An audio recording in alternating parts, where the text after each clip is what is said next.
Ward Damon. I have the appellee, Diane Frank, with me today. Respectfully, this is not a modification. Respectfully, I believe service was appropriate. We pointed that out in our first supplemental submission of authority. Rule 12615 requires a motion to be served by mail.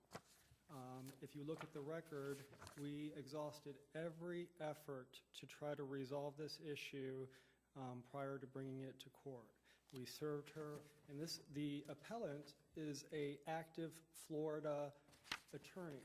She is required by the Florida Bar to keep an email, keep her address. But that's for legal purposes. I mean, that's for acts as an attorney, not as a party. Right. And 12615 says to commence a motion for contempt on a support issue, all you have to do is mail to her residence. That was done. Well, that's the former husband was a party to the proceeding already. Correct. From the earlier proceedings. So would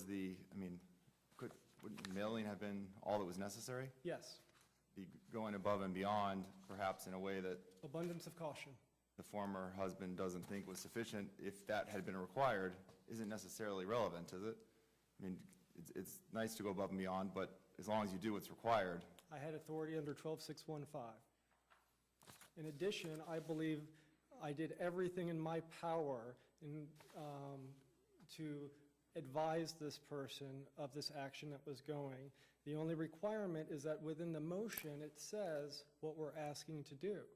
And it is very clear in the motion in our record that we asked to transform a portion of the equity of this house to the appellee. Mr. Lane pointed it out, the parties own this property 50-50. That is not exactly accurate. If you look at an old contempt order from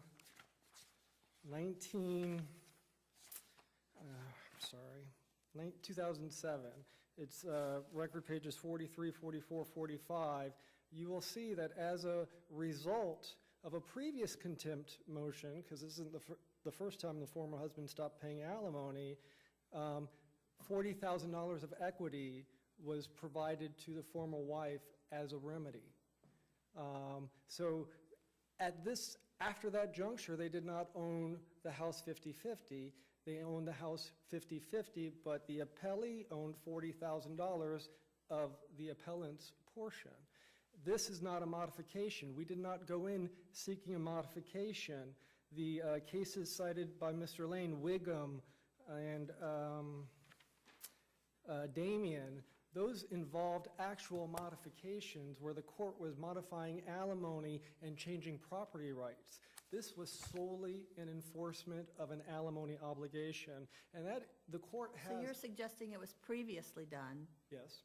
So why can't it be done again? Well, I'm not suggesting it was previously done. I'm telling you it was previously done.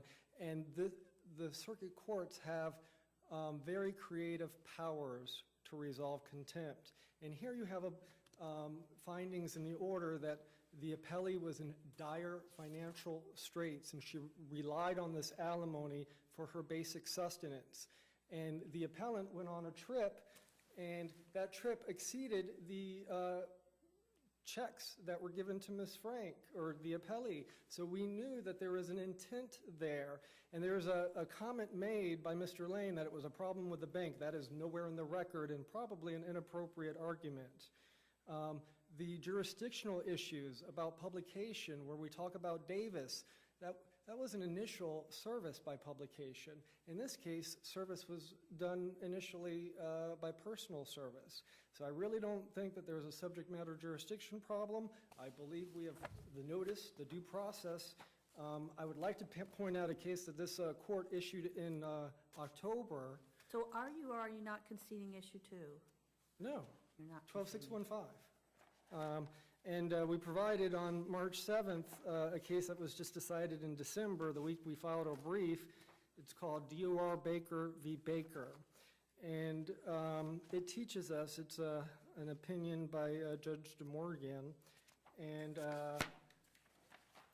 it says, determining whether a particular method of notice is reasonably calculated to provide adequate notice requires due regard for the practicalities and peculiarities of the case.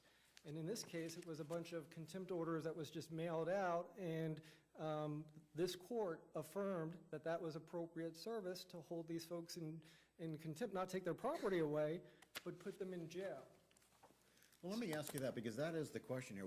What do you cite to that would, in fact, affirm the trial court's decision here to divest the former husband of property rights? The fourth DCA opinion in Gepfrich, G-E-P-F-R-I-C-H. And how, tell me how that works in your argument. Well, if you have an enforcement action, you have to show ability to pay. And in Gepfrich, Mr. Gepfrich put all of his assets in his house, and he was supporting his girlfriend. His girlfriend wasn't paying rent. It was his homestead property. And the fourth DCA upheld the trial court piercing the homestead exemption, forcing Mr. Gepfrich to sell this property and give the proceeds to his wife. Had Gelfridge, though, had that been the result of property distribution, had that been the result of a marriage settlement agreement? His obtaining that property? Yes. No, he specifically obtained it subsequent, but same theory. In the Siegel case, the court required a party to deplete their IRA, which was part of the marital divorce.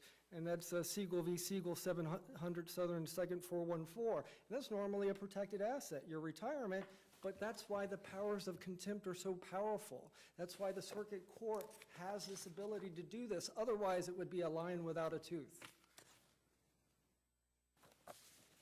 In this prior contempt order that you discussed on pages 43 to 45 of the record, Yes, ma'am. 2007, was that appealed? No, it was agreed to by both parties. It was signed by a judge. It was not appealed. If that order, if that order was void, does that just enter without jurisdiction? That doesn't necessarily mean that it can be done again, does it? No, but I believe Florida law provides that it clearly can. And it's agreed, or? Well, you have these other issues, these other cases that say an ability. All right, well, if they are correct that generally there wouldn't be jurisdiction, you're not arguing that the mere fact that it was done before would make it okay. That was just a reference point, correct? It happened in this case. The It fact happened that in it this case, but happened you're in not this saying- case doesn't become law of the case because it wasn't appealed. But that relief is supported by the cases All that right, we've that's a cited. separate issue. I was just making sure you weren't saying because it happened before, No, it's not rule of- even if it's wrong. Okay, It's not thank rule you. of the case. I'm not suggesting that at all, Judge Kuntz. If you have any other questions, I'm happy to address them, but I think our brief and our supplemental authorities argues our point well. Thank you very much. We appreciate It's your an time. honor to be before you. I love the new digs. Oh, thank you. We like them too.